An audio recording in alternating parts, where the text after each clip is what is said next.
As we all know, the US and the British have a very interesting history with each other. America was founded by the American Revolution against the British, and the last time the White House was attacked was by the British. If I remember that correctly, if I'm right.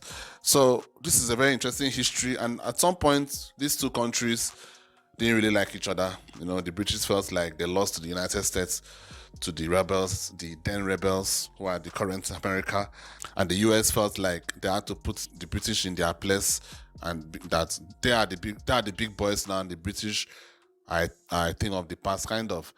But as time went on, these two countries, started becoming lovers, and started sharing the bed with each other, and everything is now kumbaya between these two countries. So let's see when this happened, when this shifts in attitude towards each other changed. This should be a very interesting video. Let's get right into it. It would be an understatement to say that Britain and the USA's relationship got off to a rocky start. In 1812, Britain and America were at war, but just over a century later, they were fighting shoulder to shoulder in World War I. Which obviously raises the question, when did Britain and America become allies? There had to be a point where both went from actively disliking each other to working alongside each other. Now, before continuing, it's important to note that even in the immediate aftermath of independence, America and Britain still had strong economic ties. This isn't to say that things were always great between the two, and there were some pretty major conflicts of interest in the years after the War of 1812 finished. The first, and perhaps the most obvious, was the Monroe Doctrine, established in 1823. This was where the United States, by threat of military intervention, declared an end to any new European colonial adventures in the Americas. Wow. And for Britain, this was potentially a problem because it had economic interests in South America. In reality, though, it wasn't too much of a problem at all, because in 1833 it landed a force on the Falkland Islands and America did nothing. In 1842, the US did warn Britain against interference in Hawaii, which Britain did heed because America's international power was certainly growing. And it was this fact, that America was a rapidly growing great power whose interests could no longer be ignored, which would dominate Anglo-American relations for the following century. So the next major event which could have changed the Anglo-American dynamic was the American Civil War, which broke out in 1861. Britain had already abolished slavery at this point, and so you would think that it would have preferred the Union over the Confederacy. But you'd be wrong.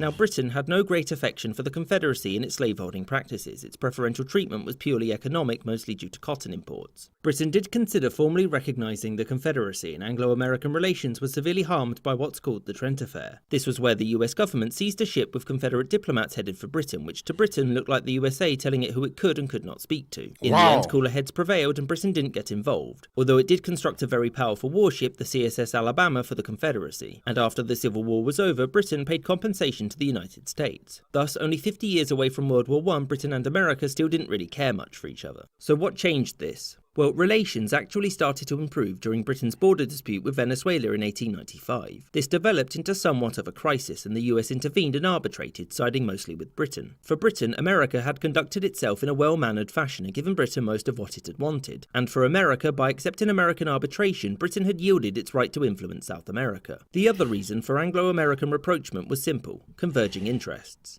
America had emerged from its civil war a more centralised industrial power, and after its defeat of Spain in 1898, it possessed a global empire too. And for Britain, things were rapidly changing as well. Its empire and global position was being threatened by Russia and the newly formed Germany. Britain had long practiced a policy of isolationism with respect to the European powers, but since they too were industrialising, this had the potential to threaten Britain's position. Thus, her most natural ally seemed to be the United States, since it was half a world away and had its own sphere of influence, plus they spoke the same language and shared many values. It was at the turn of the 20th century under President Theodore Roosevelt that America and Britain really started to become friends, particularly with respect to one foreign policy The other thing is also interesting because the Americans at that time were still the British, if you are being honest.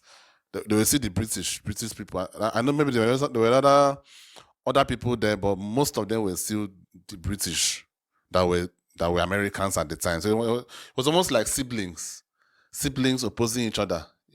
If you get what I'm saying, they were still the British at the end of the day. So it's just that some part of it felt like we want to have our own country, and some other parts, which was the royal family, were like, no, you shouldn't. And the ones that felt that they want to have their own country prevailed. But thinking about it now, like, these people are just basically, this bickering that was going on before the reconciliation was just a bunch of two brothers bickering with each other, having some healthy rivalry, right?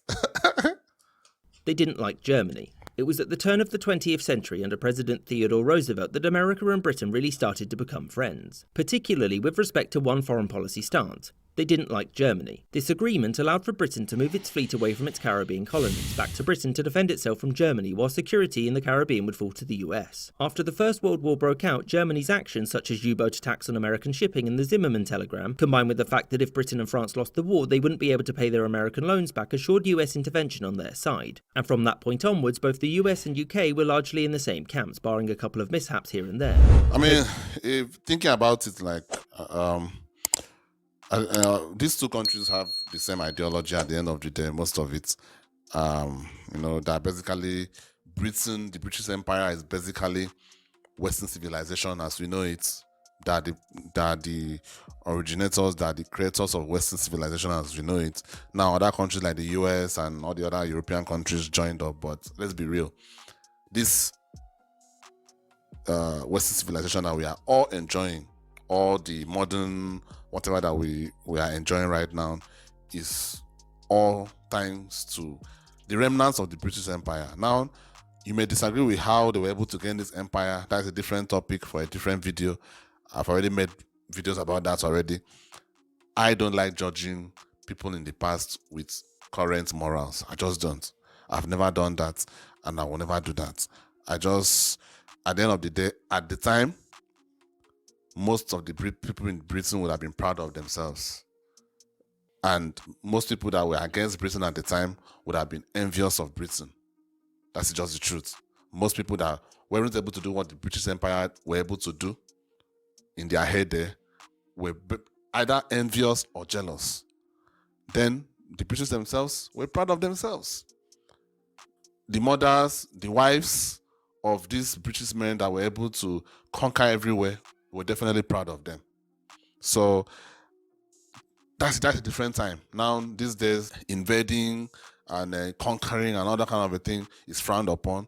But at the time, it wasn't. That's just the real thing, to be honest with you. So I've always felt that